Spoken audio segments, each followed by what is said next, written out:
What's going on, people? So this right here, there you go, Glycerin Max, right, from Brooks. Got all the stuff down there. So what's that, like black ebony winter sky? So there you go, as far as the side of the box and whatnot, right? These are not for me. They're for a friend of mine. Like I said, when I did the initial unboxing, I won't be doing like a full standard review like I normally do, but this is at least enough to get the idea across as far as what they look like. So, like I was saying, Brooks Glycerin Max Black Ebony Winter Sky. So, down across the bottom, right, very wide on the bottom, right. That's a kind of a stability thing. They do also have some pretty good traction down in there. So I've had no complaints. I have two pairs of these, but I've only worn one so far. And that's what I'm speaking off of. And then as far as the midsole goes, as you see down in here, very thick. I'll have to put across the screen what it is as far as stats go. I think it's like a 45 with like a 8mm or 6mm drop. I can't remember exactly. But either way, you got that going on. So it's very thick down in there, right? Upper wise, the upper feels a little thicker than, you might be used to on like running shoes, at least for me anyways, because I guess I'm used to some that are thinner. But even though this is like a thicker mesh, it's still overall pretty thin in the grand scheme of things. And also down in here, very open, right? You can kind of see like the perforations and all that good stuff, right? So depending on what color socks you see or you have, you'll be able to see them through here. So it's kind of a cool touch, at least to me, right?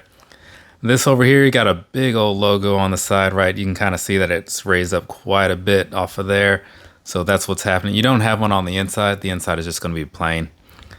Otherwise, I think there might be some 3M in here. That's where I'll have to slip like a picture in or something like that, because I think the other one had 3M in there. I can't remember exactly. You do have a small logo down on the side, though, so that's what's going on down there. And then around here, you have like the Glycerin 22. The Glycerin Max down in there on the side. It's the number 2. I guess that's why I was thinking of it, 2. Inside-wise, that's kind of what things are looking like. Pretty standard, right? So all in all, this is like, it's a lot. It's a lot of shoe, right? But it definitely works pretty well. This is kind of one of the plainer colors, in my personal opinion. I wouldn't have bought it personally, right? But I can see how it would appeal to some people because a lot of people like more normal colors, like, more subtle colors, I should say. Now, as far as sizing goes, right? Obviously, I'm not going to wear these because these aren't for me. But I did buy mine in a true to size fit, which is a 9.5 for me. I happen to have the same size, wear the same size as that friend of mine. So I let him try on my blue pair, the country blue pair, which I have not worn yet. He put those on. He said they fit perfectly fine for him. So that's why this is a 9.5. And he is coming off of the Ghost. I'm not sure which Ghost it would be. Probably the 16 or 15.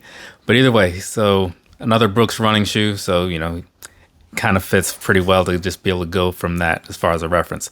Anyways, comfort wise, right? So these, they got a lot of that going on. You can tell down in here with this big, thick midsole, right? Got the DNA tune thing and all that stuff. So basically what that means is, like, when you look at these the back cushion or whatever, it's going to be larger cells on the inside, right? So that gives you like the heel absorption and whatnot, impact absorption on your heel. Then when you get to the front, they're going to be like smaller bubbles, basically.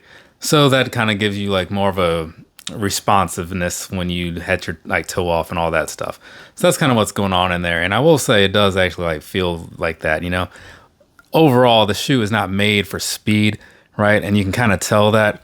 But at the same time, even for me, I run usually at like I say 7 to 7:45ish, like as far as my standard pacing goes. So these, like to do that, you do kind of have to work for it. So they're not really made for that. But when I'm having like my recovery run days or something like that, just moving a little slower, when I start getting into those 8s and 9s or something, stuff like this is really nice to have because you have a lot more impact under your foot. You know what I'm saying? So having this, you don't feel any of it. And it's kind of fantastic, honestly. And even still, like it looks like it's going to be big and bulky, and it is visually, but it just doesn't feel like that. So huge fan of these. They come in at $200. Something to consider. Also, these come in at $200, right? This is going to be the Superblast 2. So I bring these up because it's kind of a thing that people might be wondering how they stack against each other.